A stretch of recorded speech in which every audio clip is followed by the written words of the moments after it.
Hello there, everyone, and welcome to GamePoints episode 162, your weekly little get-together we talk about recent gaming news. Sorry for the small delay there, a couple of snafus on my end, however, we are up and running. I am, as always, your host, Steven Brown. Joining me tonight is... I'm David.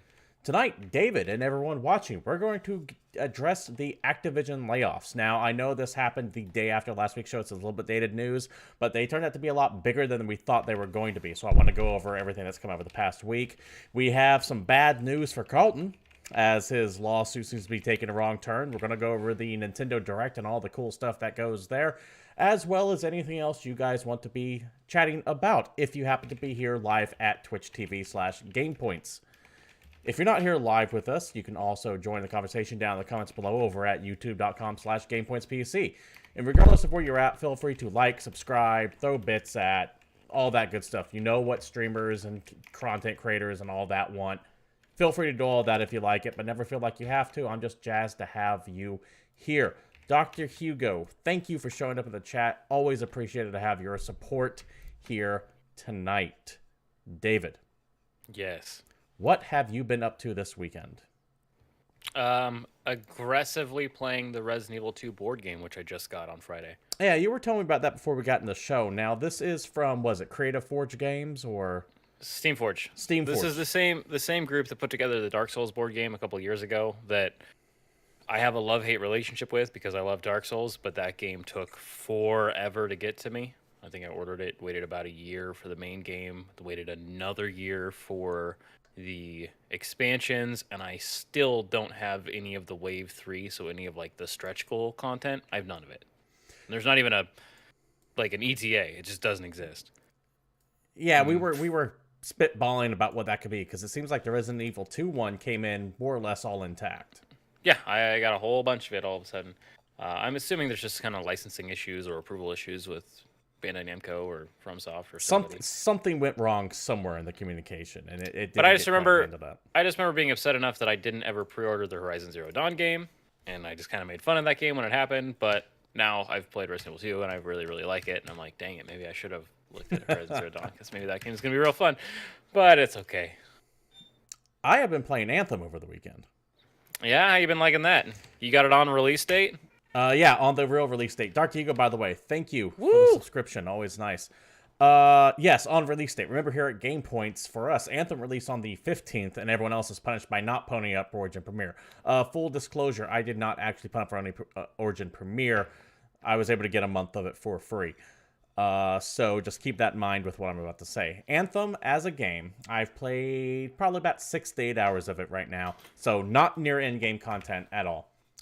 I am definitely enjoying the combat to the game, and it is gorgeous looking. The game is fun to play and really nice to look at, but I'm really worried that there just is not enough here to justify a games as service as it's trying to be. It feels, at first glance, now who knows if things open up in endgame or not, but from what I'm reading and what I'm seeing, it really doesn't. It feels even less in-depth content-wise than Destiny was when it first launched. Ouch. That's not good. No, that is not. The game is, like I said, really fun when you're playing and flying around. Multiplayer is kind of nice. The load times are fucking atrocious.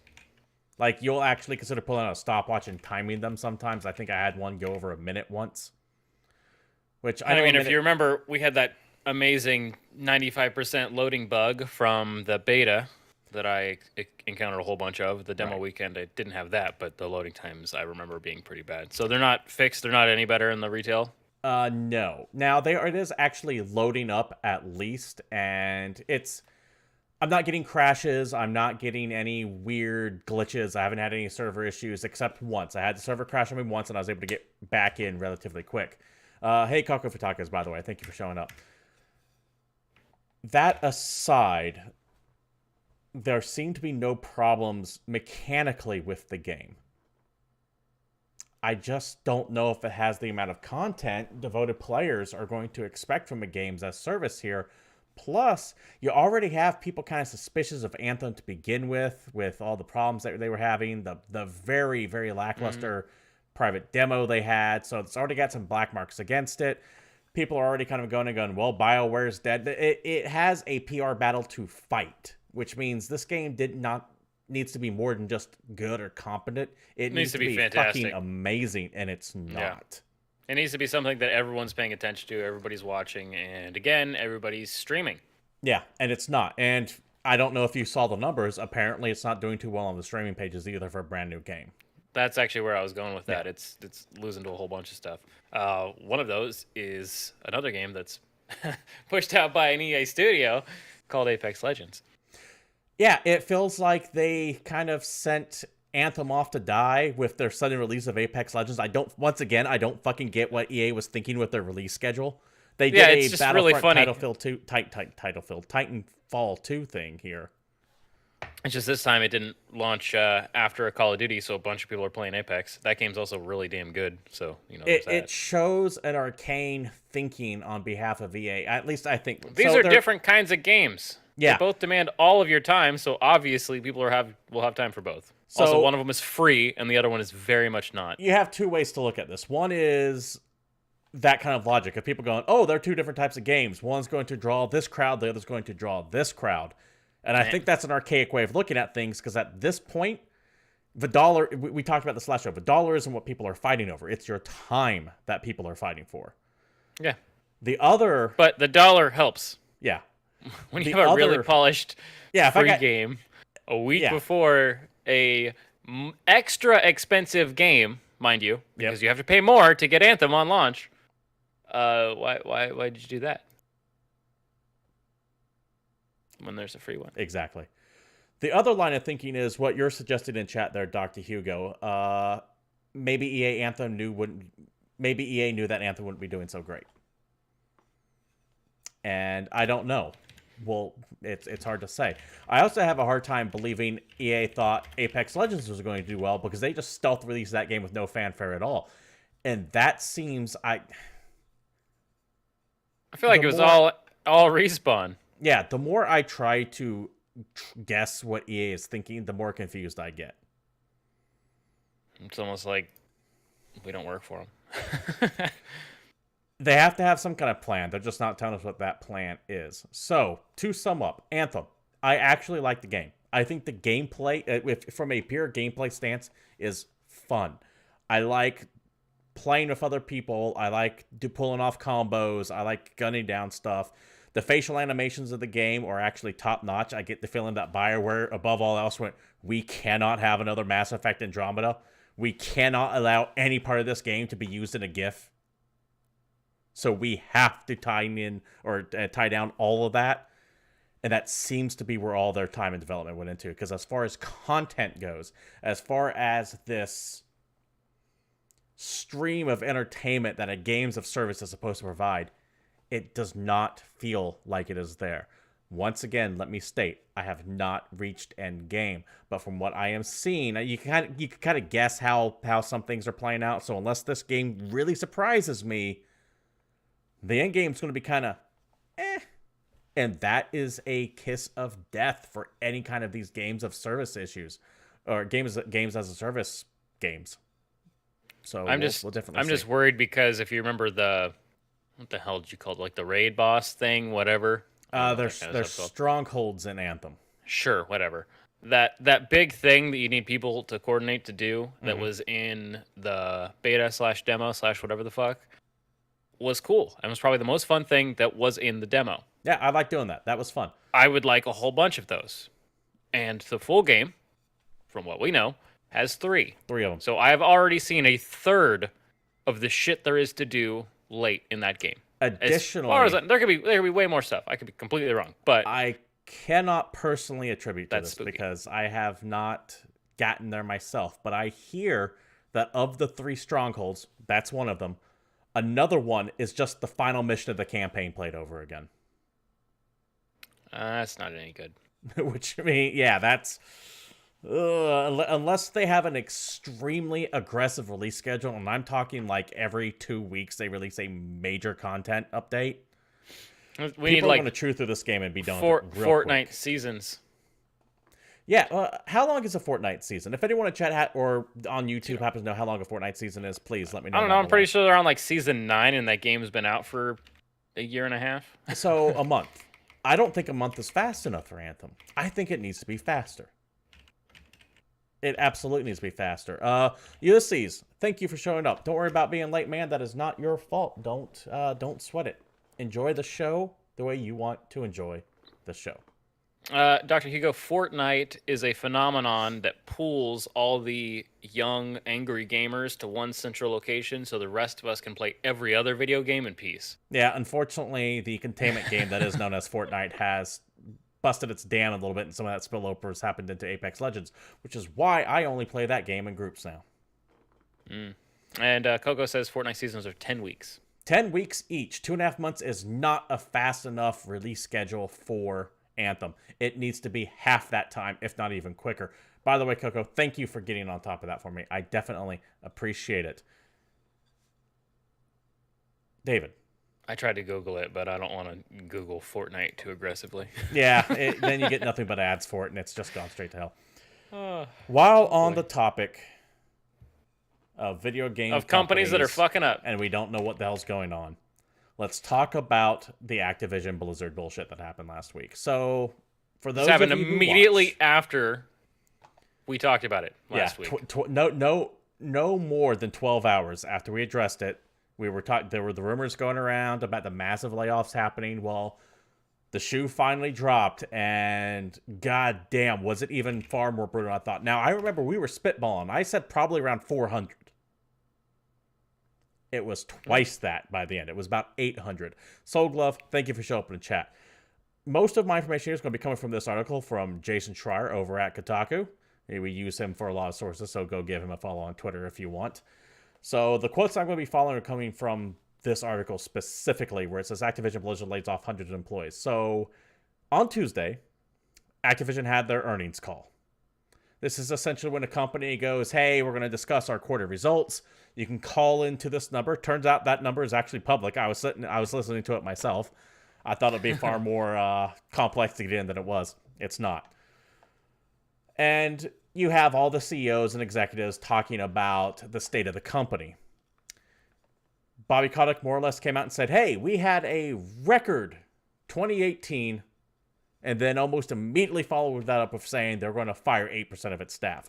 A quote from that article that I just brought up. On an earnings call on Tuesday, the company said that it would be eliminating 8% of its staff. In 2018, Activision Blizzard had roughly 9,600 employees, which would mean nearly 800 people are out of work. And this happened almost immediately because there were instantly people on Twitter saying, hey, I don't have a fucking job anymore. Although at least they actually got severance, so it's a little better. A little bit better than the other Telltale situation. Yeah. Where they just show up in the morning and the doors are locked. Yeah, that was. I remember that. That was fucked up. Other quotes from the article itself. On the earnings call, On the earnings call, Activision Blizzard CEO Bobby Kotick told investors that the company had, quote, once again achieved record results in 2018, end quote, but that the company would be consolidating and restructuring because of missed expectations for 2018 and lowered expectations for 2019. The company said it would be cutting many non-game development departments and bolstering its development staff for franchises like Call of Duty and Diablo, end quote. So, a lot of people were going around saying, how the fuck can you produce record results but still justify laying off 800 people? And the answer is something that people don't like to hear, but it's far more simple than it is because it admits that you're wrong. The answer is revenue is not profit. Which is fun to say, but you can also talk about the 9 people that had like $15 million worth of bonuses. We've gotten into that before, and I don't feel like rehashing that discussion.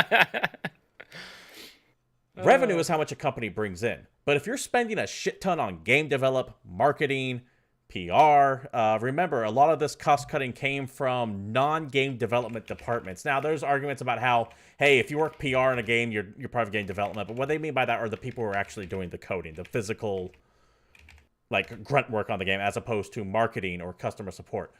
Remember, over the past few months, Blizzard more or less ended all Heroes of the Storm support, including all their tournaments. That's all. That's support staff no longer are needed. They're all redundant at this point. And they're scaling back on the development of that. Overwatch has some issues going on too, from what I understand. I'm not too familiar with the Overwatch problems going on, but apparently there are some. And you just have all of these changes going on at Activision where they're saying, hey, we're going to focus less on new shit. We're going to focus more on IP we already have. They're going to be going back to Call of Duty Diablo, for example. They're going to be focusing mainly on mobile.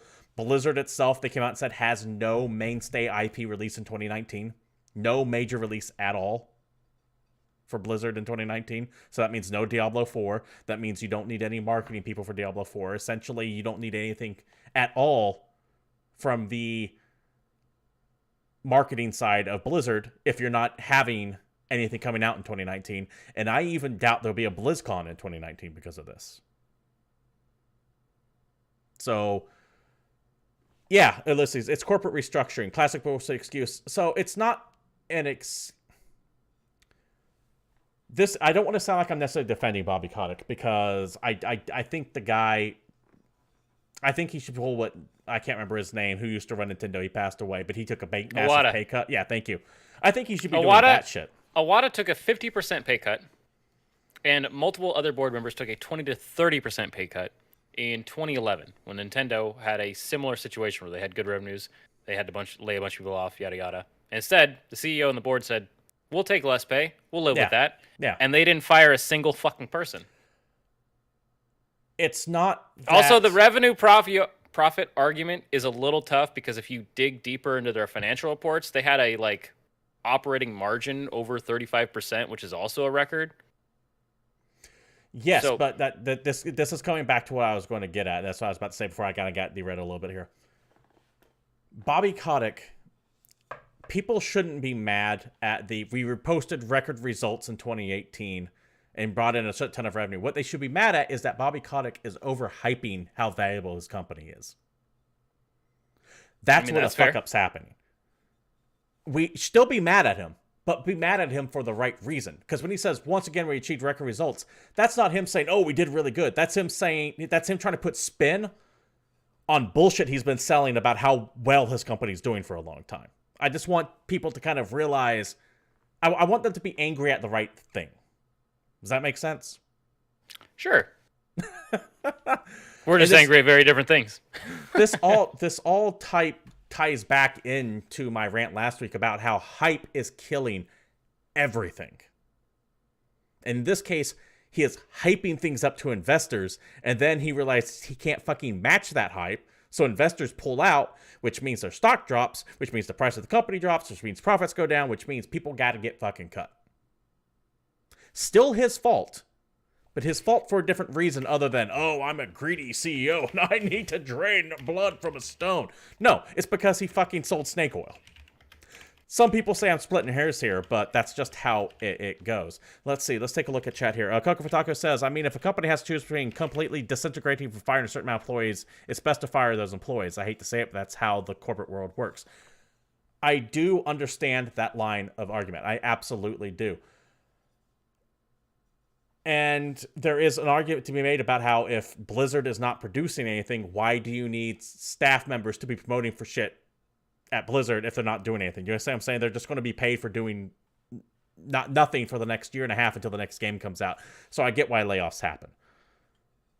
I absolutely understand why and how layoffs happened. That said, you can take a deep look at the fact that Bobby Kotick makes, I think he has like a net worth of $7 billion. I could be wrong on that. I could absolutely be wrong. He makes over $30 million a year. Yeah. Bobby Kotick makes more than the CEO of Nissan or Toyota or Honda.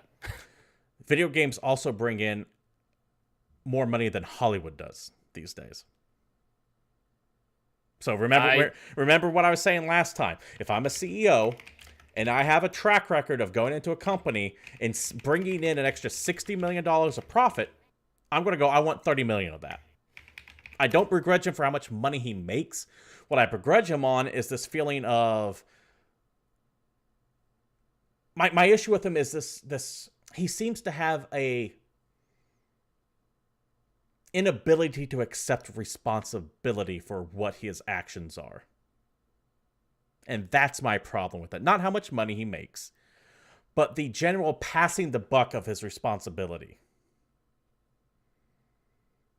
The guy could make $100 million a year for all I care. More power to him if he can negotiate that. But if you're making that $100 million a year, I expect you to deliver results.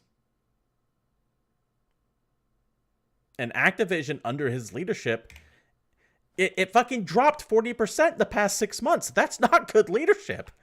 Not really. So, and that does rest directly at his feet. And the board. And people the board's that are feet. not affected by this even a little bit. Absolutely. And that's where my problem comes in. Not how much money he's making, because he's entitled to make as much money as he fucking wants. But his general lack of responsibility bothers the hell out of me. He's not taking responsibility equivalent to how much he is getting paid. And that's what bothers me.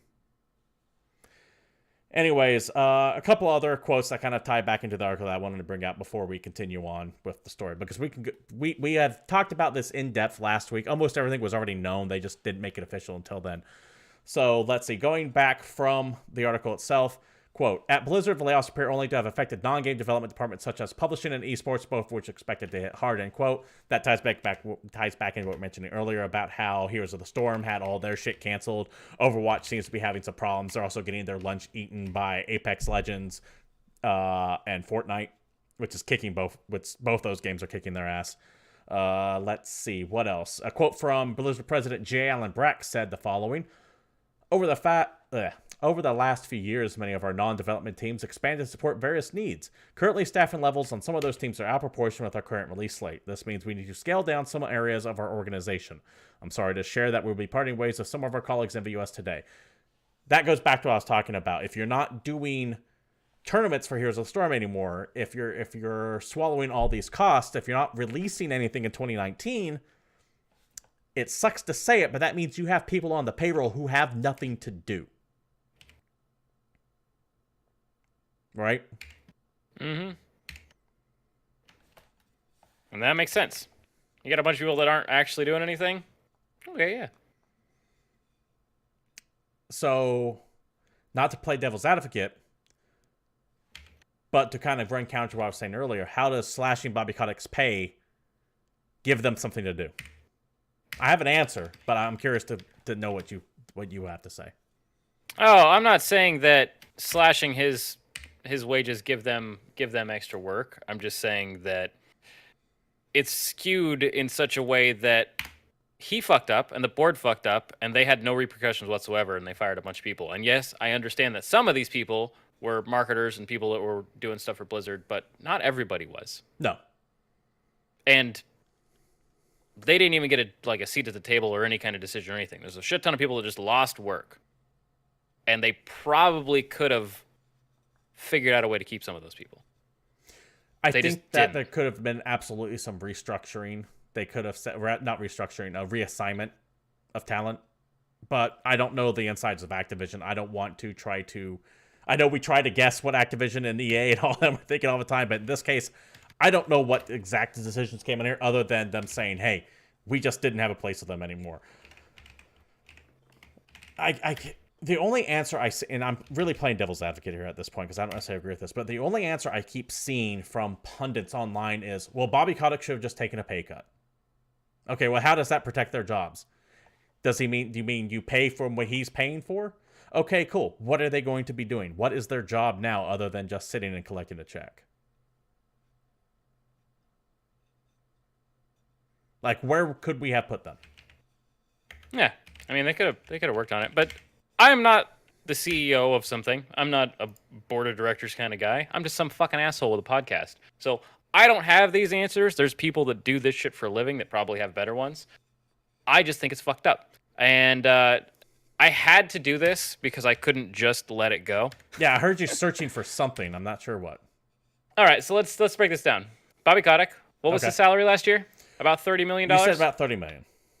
I believe he's net worth $7 billion with a B, but I'm that's okay. I just want to. We're just gonna do this really quick. Bobby made about $30 million last year. Mm-hmm. Activision Blizzard revenue for last year was about $7.5 billion. Yes. The president of Toyota in Japan made about $3 million last year. Okay. How much the revenue? Toyota revenue last year was $260 billion. Okay. Bobby Kotick is a significantly better negotiator at his pay than the president of Toyota. I mean, you're never going to get me on CEO pay should be capped. Like, ever. That's fair. I know. Because I'm just saying. if you could negotiate that price, more power to you. Knock yourself out. I don't believe in capping success. And if Bobby Kotick can fucking swing $30 million on his paycheck, then more power to you, Bobby Kotick. But it's just funny. I do expect a certain level of fucking responsibility when it comes on here. And I have to ask, if I was a shareholder of Activision, if I had stock in Activision, one of my questions would have been, what has Bobby Kotick fucking done to justify his $30 million salary? Now, it could also be a case that this shit's been negotiated and you can't change it now. You have to kind of wait out his contract. But that's shit that needs to be asked. And far too often, though, people are just screaming, well, Bobby Kotick shouldn't make that much. Give it to the employees. Okay, well, if the employees don't have anything to do anymore, what are you paying them for? Well, it doesn't matter. No, it does matter. What are you paying them for? Are you asking me? I'm asking a hypothetical to you, to people in chat here live, to people on YouTube. And this is all stream of consciousness by now, so I'm just saying shit off the top of my head. By all means, if you have a counter, give it to me. Just be cool about it. And I'm sure there are arguments in the other direction. I'm more than happy to listen to them. But yeah, overall though, just you hear that and you hear 800 people's jobs fucking gone like Thanos snapped his goddamn finger. It's rough. That shit's bad. And I look at that and go, that is mismanagement, because they should have had another project lined up for them to work on. They should have had some kind of contract written saying, hey, you're working until this date. Now people go, oh, you shouldn't make them all contract employees. But if you're living in a situation where you're going to get laid off and the project's over, at least if you're contract, you know that shit's coming. You have an expected end date to your employment. So you can plan on it. Because these rumors have been circling around for 4 months. Now, I did erroneously mention on Twitter, hey, they can't talk about it because there's some kind of quiet period. You can't talk about this shit for like 4 weeks before it comes out. So if rumors came out, they couldn't address it. That said, these rumors have been going around for almost 4 months now, it seems. Yep. And the employees going into work had no idea when it was coming.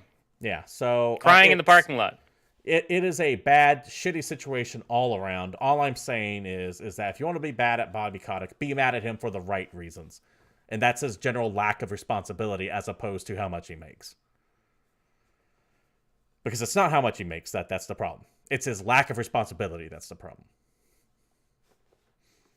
Anyways, enough of that. Let us know all of your rants and raves down in the comments down below. I appreciate chat being very active here. Sorry I couldn't get too much into that right there.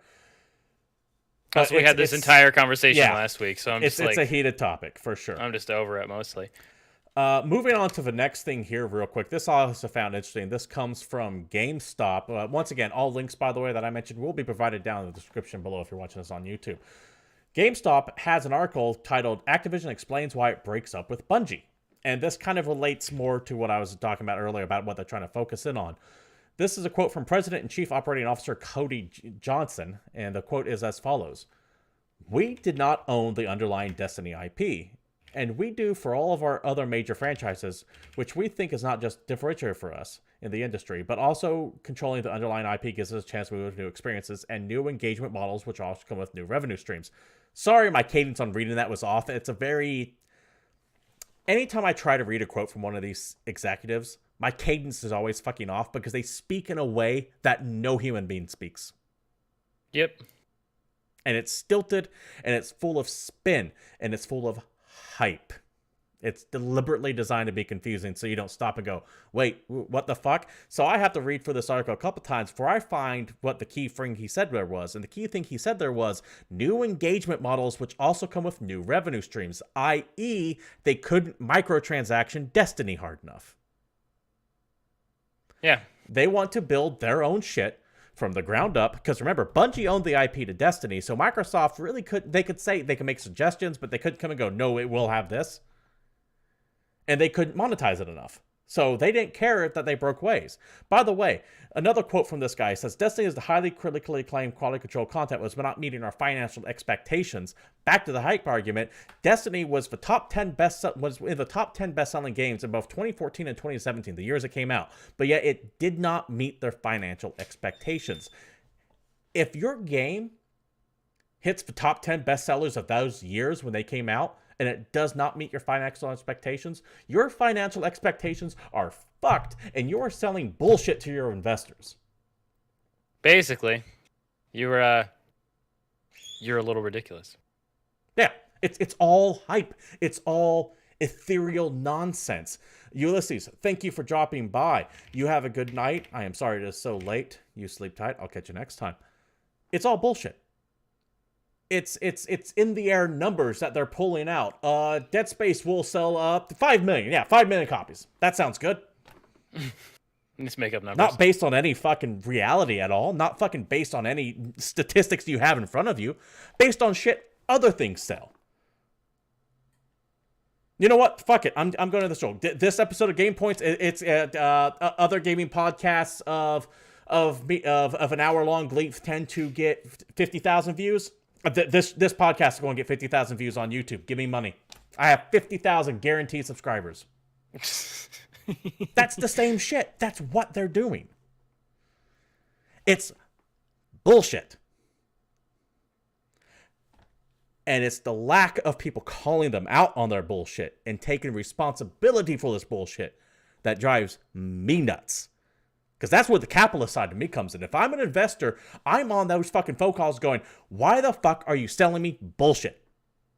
And to be fair, they are seeing the punishment of that. The punishment is they lose 40% of their fucking revenue in 6 months. Or their value in 6 months, I should say. And it goes back to the whole thing that investors don't really get the game industry and will basically just believe whatever these people tell them.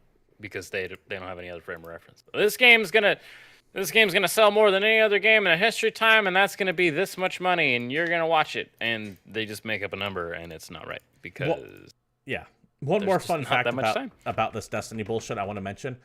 I spent like an hour and a half trying to track this down. Remember remember one of the GamePoints rules. If a game is doing good according to a company, they will never fucking shut up about their numbers. If it's doing bad according to a company... Same with consoles, which is like we know how many PlayStation 4s are in the wild. Yeah. If a game is doing bad, or perceived to be doing bad, you won't hear shit about it. Besides, we're meeting expectations, or we're exceeding expectations. Well, what the fuck are your expectations? 1 and 2 were both in the top 10 selling games of their respective launch years. Activision refuses to give exact numbers. Which means... somehow Activision went, oh, this game that broke the top 10 on both these years they released, it didn't meet our that didn't sell as much as we wanted it to. The fuck? How can you not sell it? It's that Battlefield 5 thing, right? Where it sold 7.3 million copies, but EA took a hit because it didn't sell 8.3 million copies. It's all hype. Set your expectations accordingly, and this shit doesn't happen. Apply it to everything. Investor, shareholder, CEO, gamer. Tune out hype. It is all lies and aggressive marketing meant to get you to buy, to invest, to sell something that doesn't actually have the power everyone thinks it does. We need to dial back the hype. That said, if you want to subscribe to the best podcast of gaming on the internet, feel free to. It's just a nightmare. All right, David, we have ranted about this shit I have ranted about this shit for 40 minutes. Let's talk about something that's actually interesting, like Nintendo. And the recent Nintendo Direct. Yeah, and shit that's not actually a week-old news. Fucking A. So Nintendo does this thing called a Nintendo In Direct my because defense, Nintendo. I didn't expect that to take 40 minutes. I just realized I had a lot of shit to say once we had the actual numbers come out. I knew it was going to take 40 minutes as soon as you open your goddamn mouth, but I know you in real life, so what are you going to do?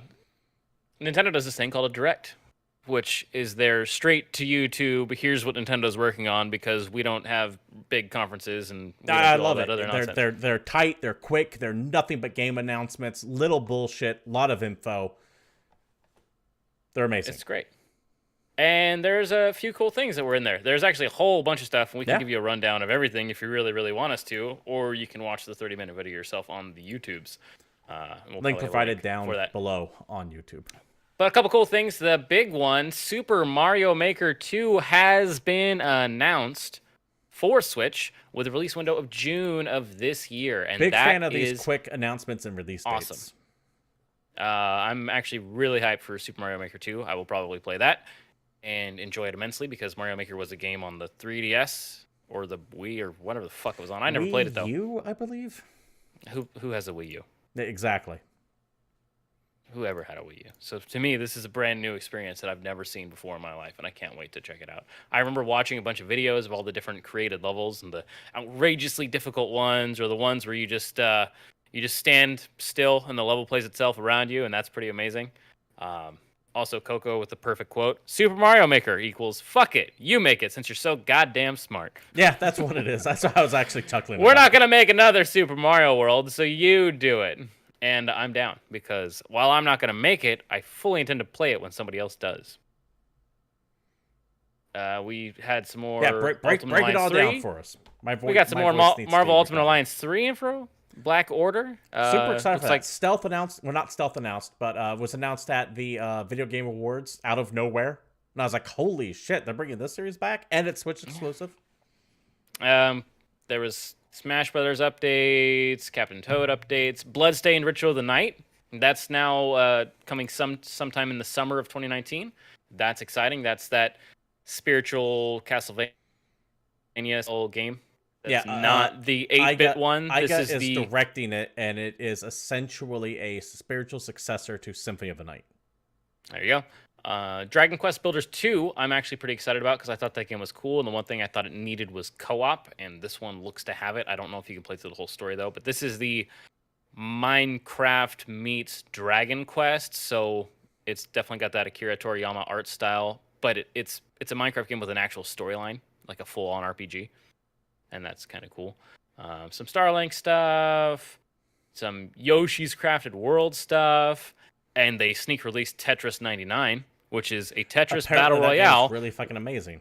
Which is a real thing that exists, and you can download it to your Switch right the fuck now and throw down with the best of them. However, it does require Nintendo's online internet fee. Which is specifically the reason that I'm not playing it. Yeah, I know it's only $20 a year, but I will pay $20 a year when I feel like their service is worth $20. It is $20 a year, right? Yeah. Okay. It's super cheap, but if all their games don't have built-in voice chat that don't require some damn phone app, I'm not doing it. Yeah, fuck that. There you go. Legend of Zelda Link's Awakening. That's right. That Game Boy Legend of Zelda game that came out a million years ago is coming reborn as a new experience in 2019. It's redone in 3D. It actually looks kind of stylish. And again, this is the Zelda game that came out on the original Game Boy. Not Game Boy Color, not Game Boy Advance, the fucking Game Boy. Graced the monochrome one. 50 of Nintendo Power. Nice gold sheen to it. Had the owl kind of covering his face. Yeah, this is pretty rad. I'm pretty sure there's a ton of people that never played that game. I never beat it. It's arguably one of the best Zeldas out there. It's not the best. I refuse to say that, but it is damn good. There you go. A couple other things. There was Dead by Daylight was shown off. A big one for you was Fire Emblem Three Houses. Yeah, it got delayed to July 26th, but goddamn, does that game look amazing. I love me some Fire Emblem. Fire Emblem's always fun. It's not Advance Wars, though. Also coming, also announced. Fair enough. Dude, what I was excited about is we got to talk about Daemon X Machina, because when they showed that off last year, I was pretty damn excited for it, and they showed off some more stuff, and actually released a demo, which I've played. If you have no idea what this is a game where you playing as a dude or a lady, in a robot that you can build yourself. This game is being put together by the same guy that made Armored Core back in the damn day, which is the series that From Software forgot, which is also the reason I liked From Software in the first fucking place, because Armored Core is amazing. I will fight you. Anyway, this is that game, but with a super anime-tastic skin all over it. Well, I don't necessarily love the aesthetic. I do desperately want to play this game because I miss Armored Core so much. I really do. It's just a thing. It hits me right here. It's gonna be okay, man. It's gonna be okay. There's a few other things rounding out. Grid Autosport, which is one of the more recent Grid games. So Switch is getting an actual racing game. We'll see how well that game can run. I don't know what the FPS is gonna look like. I don't know how great it's gonna look. Hellblade, I think, was the biggest thing shown off. Senua's Sacrifice is coming to Switch. This is kind of a cool thing. This was that AA game that came out. Was it early last year, mid last year? Oh, it came out last year. But did it come out? It came out at some point. Remember. Yeah, it definitely came out. It definitely came out. It's definitely been released. Mortal Kombat 11 is going to be on Switch, so that's exciting. Let's find out if they pull a Super Nintendo and pull all the blood out. No way in hell. Have to wait and see. No way in hell. Unravel 2, Assassin's Creed 3 remastered. I don't know why you'd pick that one, but there you go. A bunch of Final Fantasy news, Final Fantasy 7, Chocobo's Mystery Dungeon, and Final Fantasy 9, which was released that day on the Switch, so you can doing download very well it right from now. what I understand. That's great, but I refuse to fucking buy it because if you pay attention like I do, you will know that this is, again, just a fucking port of that stupid iOS version of the Final Fantasy games, which makes me not give a shit about any of the other games that they're coming out. Final Fantasy 7 on Switch is probably going to be the same fucking mobile port with just makes me so mad. Those mobile ports are so fucking garbage. I can't believe they keep putting out the same one over and over and over again. I fucking hate it. Sounds like shit. It looks bad. It has issues. Just take a ROM from the fucking Super Nintendo archives, just shut down and slap it out there for God's sake. For the final time, if it's a Final Fantasy game and it's in 2D, just re-release the goddamn Game Boy Advance version because it's the best one you ever fucking made. And yes, I know if it's Final in Fantasy 3D, 9 is a PlayStation game. I'm getting carried away, but I think everyone knows what our point is. And yeah, if it's a 3D one, just stop doing what you're doing. Stop this bullshit giving me the phone version on a console and then expecting it to look great. It looks like it plays on a fucking phone. And I know the Switch is like a little bit bigger, but come on, it also plugs into my TV and my phone doesn't. Don't do that to me. Yeah. Put some fucking care and effort in your port, Square Enix. This has been David Brings You getting mad at Square's ability to bring me the games Well, I got love. mad earlier. It's about time you got some mad. I get so mad. And every one of those games is $20 fucking on your phone. And I don't know. Just no. I have those games on my PSP. They can eat a dick. That is the Nintendo Direct news for this week. All right. Watch it your damn selves. There is one more bit of possible Nintendo news that I want to address, and this is via Nintendo Insider. Report, Scalebound resurrected as a Nintendo Switch exclusive. Now, we all remember Scalebound, right? That was that Microsoft game being developed by Platinum Games that you rode around wearing headphones and rollerbladed almost. That looked like, not rollerbladed, but he was very Dante from Devil May Cry looking, and he also had a dragon he could fucking hop on and fly around and light things on fire with. Looked really cool, then just got unceremoniously canceled. They're like, nope, we're done with this, we're out. Well, it sounds like, according to this report here, that Scalebound might be coming to the Switch. From the article itself, the author of the story, have confidence in my sources to report that this is my understanding that Scalebound has been resurrected as a project to be released as a Nintendo Switch exclusive. Given Microsoft's previous involvement, it remains unclear to me whether development has been completely rebooted from scratch or at least its ambition scaled back. David, I don't know if I believe this. If this is a real thing, I'm pretty damn hyped because Scalebound was the only interesting thing that Microsoft has been working on for a long damn time, and then they canceled it. So I'm going to to everything a little bit. Let's assume this is real. If true, and Scalebound is coming to the Switch, there is no way in hell this game is going to be able to be done in the way it was originally presented as. It will have to go not a chance. Massive scale backs, because the Switch is a significantly less powerful piece of technology than the Xbox is. Just flat out. It is. Yeah, I get that. They'd have to start the whole project over from scratch. But if a game has a chance at life, and the team that was working on it get a chance to put the damn game together, cool. I'm down. We'll see what happens. I mean, I would love this to be true. I would don't much think it rather is. hear stories of a game being saved or resurrected or being worked on and coming out than gets canceled, entire team gets scrapped, everybody gets fired. This would not be the first time Platinum Games and Nintendo has had this special relationship. If I recall correctly, and I could be wrong, please let me know in the comments down below, and I'm sure you will. This is what happened with Bayonetta 2. Bayonetta 2 was being developed, the publisher pulled out, Nintendo went, hey, let's make Bayonetta, of all things, a Nintendo property. And that was another Platinum's game. So there is a history of Nintendo and Platinum Games having a special relationship. Additionally, Microsoft and Nintendo seem to be kind of buddying up a little bit more and more now, too. There seems to be some crossover going on now, especially with this crossplay stuff and how they kind of joined forces on the marketing on that to kind of tag team Sony there, if you remember that push back when. Back in the day. not that long ago, but yes. I am not 100% sold on this particular rumor. It seems a little too speculative for its own good, and the fact that no one else seems to be confirming this from their own sources makes me think this could be something that he might have heard and misunderstood and ran with. Not to bash Nintendo Insider, but normally when you have a leak like this hit, you have a couple other personalities or insiders go, yeah, this fits kind of what I've been hearing too. None of that is going on right now. At least to date, whenever the day the story broke. Things could be different tomorrow. But as of right now, I'm not seeing any other insider hopping on this. So the person from Nintendo Insider who wrote this article, they could be way more connected than we think, or they could be putting this information out on a limb hoping it's true, but might not. We don't know. I would just hold your breath on this one. It's not like some rumors where we go, yeah, this is legit. This falls more into the I doubt it category of things. As I try to read chat and talk at the same time, and that never ever works out well. David, I'm going to let you take this next story over because you're way into this than I am. Because I know nothing at all about this franchise other than the basic premise. Are an idiot. That's how we're going to start. That's how we're going to start this story, because Steven here has made a horrible, horrible mistake in his life. And what that is he has never played Hollow Knight. No. Hollow Knight is amazing. And if you haven't played it, you also should. It's on every damn thing, and it's regularly on sale.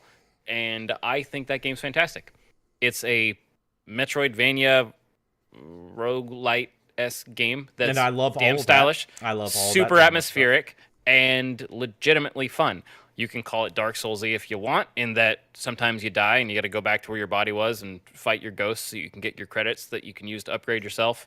That system exists in the game, but it's also just a big sprawling world where you're exploring a map and you're unlocking abilities so you can get to new areas and you're fighting bosses, and it's just beautiful and exciting, and it's getting a full-fledged sequel. Yes, this story is from Team Cherry's actual damn blog. Team Cherry are the three people that put together the amazingness that is Hollow Knight. That's something to be commended. I had no idea that game was made by 3 people because it looks like it was made by a bigger team. Yeah, so if you haven't looked at that game, just take a look at it and just know how beautiful it is. They were working on an extra DLC. So far, all the DLC for this game has just been added to it, which is amazing. You just get it, and there you go. You enjoy. And they were going to make a DLC that had Hornet, which is one of the characters in it, and it just kind of kept evolving and became bigger and too unique. And so now Hollow Knight Silk Song, which is the official title, is a full-fledged sequel to the first game. It's got a whole bunch of stuff. They detailed some extras in the blog post. I don't want to drag you everything into it. There's all kinds of new fights. It's a whole new kingdom. You play as a much more acrobatic character than the original guy you play as. This is one of the kind of boss antagonist style characters that you encounter every once in a while in the other game, who is some of the best fights in the game, I think, are Is she like directly. Hollow Knight's version of Proto Man? Yeah, basically. Okay. Way cooler. And I don't know, dude. I just love Hollow Knight, and any Hollow Knight related news is very, very exciting. Yeah, you were really the funny excited thing, when you saw this. The funny thing is, Hollow Knight is a game that came out technically in 2017, but nobody really played it because it was on PC. And then it hit Switch, and everyone noticed it because it's perfect for like a Games mobile like pickup that and play. tend to be. Yeah, I Yeah, will say that too. all the 2D platformers I've played in the last few years, literally just I wait for them to come out on Switch, and I've been playing them. And I just can't wait. I can't wait to play this game. I'm so excited. I'm probably gonna start playing through Hollow Knight again because it's fantastic. And then you guys can also play Hollow Knight, and we can talk about it. That's all I want. I do need to Let's play go. it. It's on my list of things. So it's on his list of things, everybody. It is on my list of Speaking of people that are putting together a list of things, we got 2 more news stories. I'm gonna lightning round through these real fucking quick, including the one that you were getting to right there, and that's the massive behemoth known as THQ Nordic gobbles up yet another studio, because we have to have some THQ news every fucking week on this show, it seems.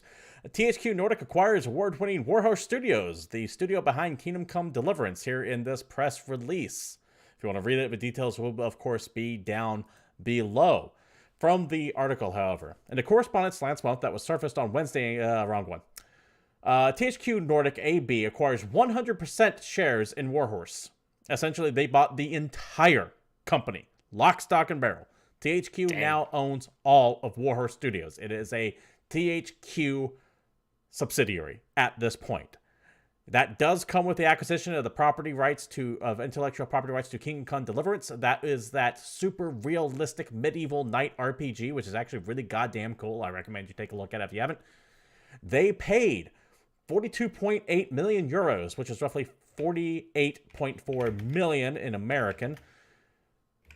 Roughly 40 million of that in straight liquid funds. So they just wrote a check for $40 million to the whoever owned Warhorse, and they gave them $2 million in THQ stock, which is a damn good deal considering the THQ stock like jumped up 1,200% as that one article we're talking about.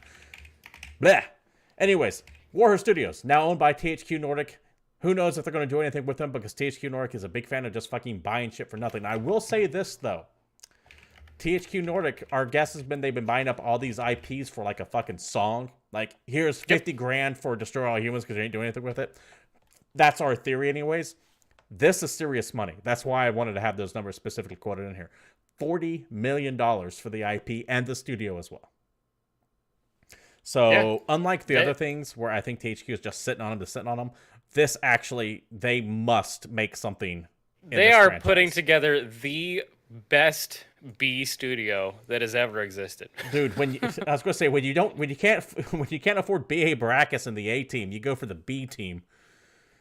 And they don't use AK-47s everywhere. They use like, I don't know, Saturday Night Specials or something. Excellent. Great reference. Yeah. It's the first thing that popped in my head, man. Leave me alone. The show's already running late. All right, final story of the night. Let me go ahead and run through this real quick. If you remember, Carlton from the Fresh Prince of Bel-Air, our own Alfonso Ribeiro, was suing Fortnite over his Carlton dance. You know that, like that, it ain't unusual to be, and he dances. Yes, I'm familiar. You're all familiar with the Carlton dance. You don't need my singing.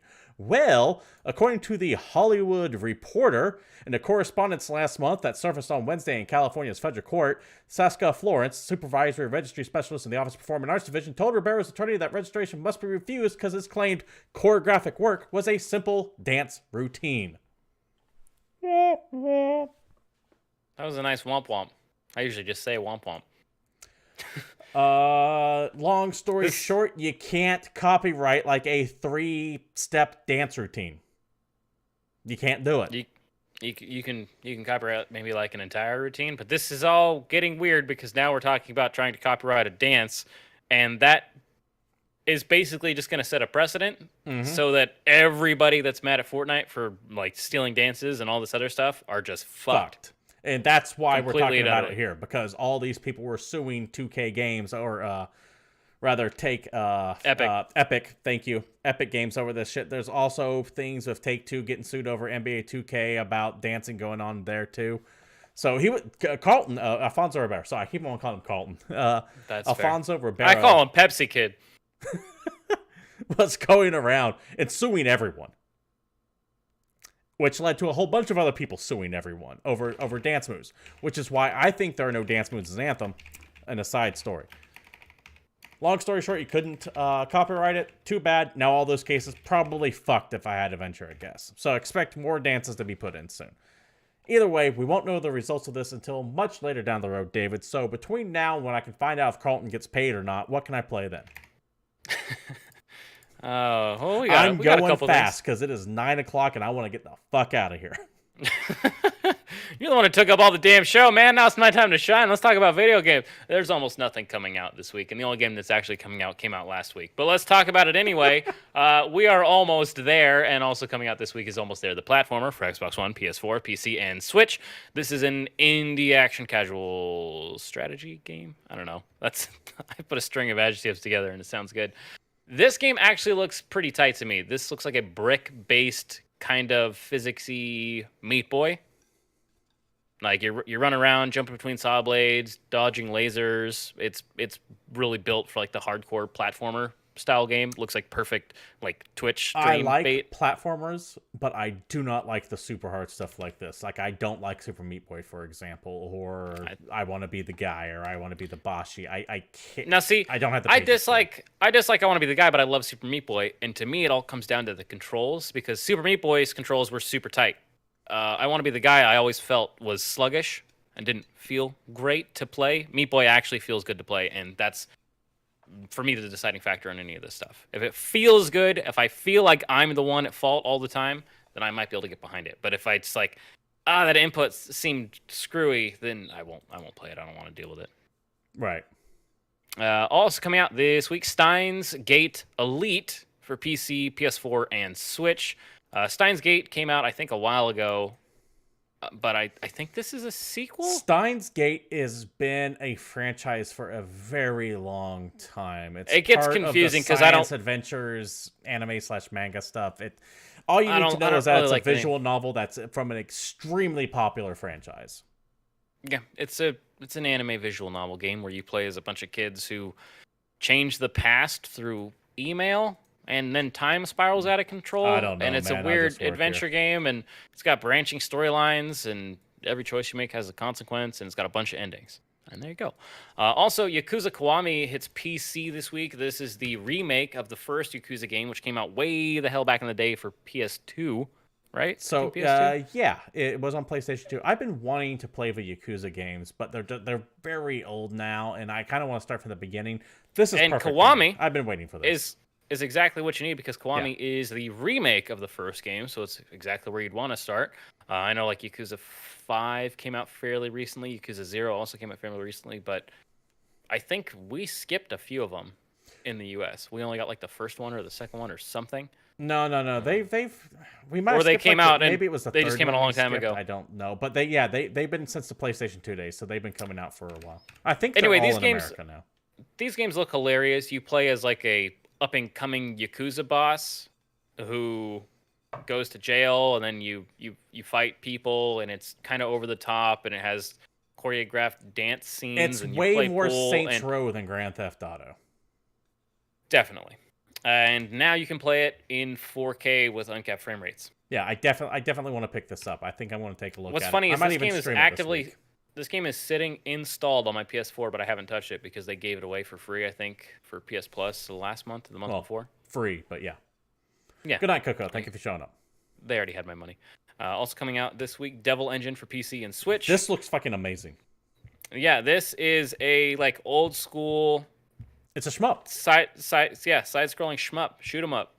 Let's go. All kinds of stuff trying to kill you all the time. I think Gradius or R-Type. Some of the greatest games. Well, hand-drawn good. pixel art, cool sounding soundtrack, multiple shot types, different bombs, multiplying like combo meters. It's developed by a company called Protoculture, so that's already a Robotech reference that I'm excited for. Yeah. It's got 6 stages, but I'm assuming this is one of those games that are just meant to just keep going. It's a score. I'd imagine score attack is a big thing on this. And shmups are about 6 to 10 stages, so it makes sense. Yeah, that's within logic of what I would expect. And take a listen to one of the trailers. The soundtrack is pretty great. I'm pretty sure. It sounds nice, at least from the trailers. I haven't heard the whole game. It could suck, but I think it sounds cool.